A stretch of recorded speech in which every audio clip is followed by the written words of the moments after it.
सीधे चलते हैं रवि ओझा के पास। रवि ओझा जी, ये तो सुना था कि सत्ताधारी पार्टी ईवीएम के साथ छेड़छाड़ करती है, आपने आरोप भी लगाया इस तरह से, लेकिन आपके कैंडिडेट के घर से, आपके कार्यकर्ता के घर से 4-4 ईवीएम मिली, वीवीपैट मिली। क्या जुगाड़ है टीएमसी का? है इलेक्शन कमीशन से सीधा कनेक्शन है कि वीवीपैट और ईवीएम आपके कार्यकर्ताओं के घर पर मिल रही है? आप सभी मेरा प्रणाम स्वीकारिएगा। शुभ संध्या आप सभी को।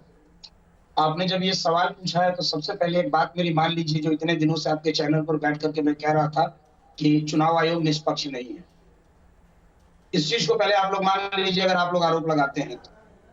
और देखिए, जो चुनाव आयोग है उसकी जो कार्य प्रणाली, अब तो बीजेपी भी ये कह रही है निष्पक्ष नहीं है, टीएमसी के नेताओं के घर वीवीपैट और ईवीएम मिल रही है।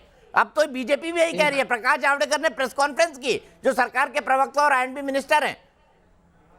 देखिए, प्रकाश जावड़ेकर को तब भी प्रेस कॉन्फ्रेंस करना चाहिए था जब आसाम में बीजेपी के प्रत्याशी के गाड़ी में ईवीएम बरामद हो। तो अब तो मैं बीजेपी के प्रत्याशी के पास से ईवीएम बरामद होना आश्चर्यजनक नहीं है रवि ओझा। सत्ताधारी पार्टी है, उन पर तो आरोप लगते हैं कि ईवीएम से छेड़छाड़ करते हैं, इलेक्शन कमीशन को मैनेज करते हैं। आप खुद ही आरोप लगा रहे हैं, लेकिन आपके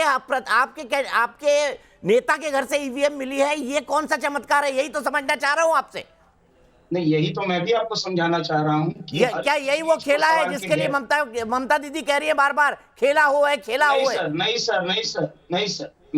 अगर आप इस तरीके से अगर खुद बात करेंगे या भारतीय जनता पार्टी खुद बात करेगी तो वो खुद चुनाव आयोग को संदेह के घेरे में ला करके खड़ा करती है।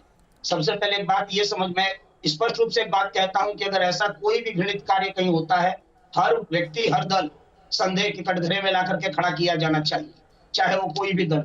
लेकिन एक बात इससे समझ में आती है कि चुनाव आयोग भारत में अब चुनाव कराने में सक्षम दिखाई नहीं दे रही है, जब ईवीएम की हिफाजत चुनाव आयोग नहीं कर पा रही। अरे भाई, आपके कैंडिडेट के घर में मिली है, कैसे लाया ये तो बताइए।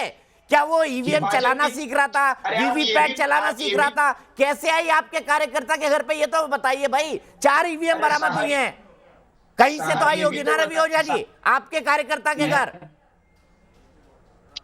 मैं तो ये भी बात बोल रहा हूँ ना कि इतना सारा केंद्रीय सुरक्षा बल वहां पर है चुनाव आयोग के साथ में। आज तक पश्चिम बंगाल ने कभी अपने चुनाव में इतनी बड़ी वो नहीं देखी थी। ये जो इतने सारे सीआरपीएफ की कंपनियां, सीएसएफ की कंपनियां, जवाब नहीं, आप इधर से उधर घुमा रहे हैं रवि ओझा जी।